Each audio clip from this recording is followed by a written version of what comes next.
Good day everyone. I am Roselia Cuarda from BSN English 1B.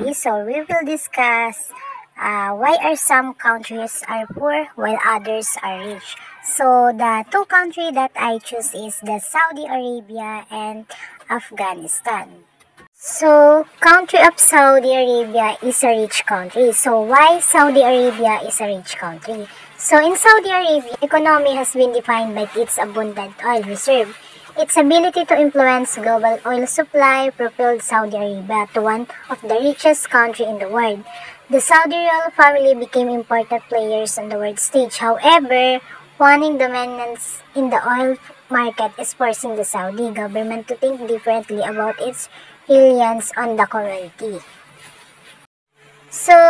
We can explain that Saudi Arabia is a fantastical vision for its future and how the government is using present influence the oil market to fund it. The current period is very favorable to the Saudi economy due to high oil revenues and implementation of extensive reform and investment programs. Afghanistan is a poor country. Why Afghanistan is a poor country? In Afghanistan, we have corruption, insecurity, weak governance, lack of infrastructure, and the Afghan government's difficulty in extending rule of law to all parts of the country pose challenges to future economic growth. Afghanistan's living standards are among the lowest in the world. Decades of the conflict and the climate change have not only shattered infrastructure but also forced millions to face their home. The relentless cycle of war and natural disaster is further exacerbated by soaring food prices and a significant lack of income opportunities for countless people who cannot access work.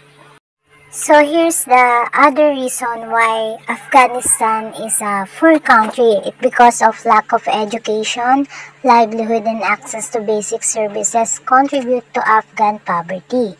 Poor people are more vulnerable but less equipped to cope with the natural man-made shock.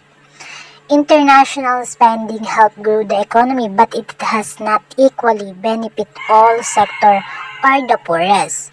International spending created jobs in public health and education services and benefit high conflict areas the most. It did not raise productivity in the agriculture sector, which employ most of Afghanistan's poor people.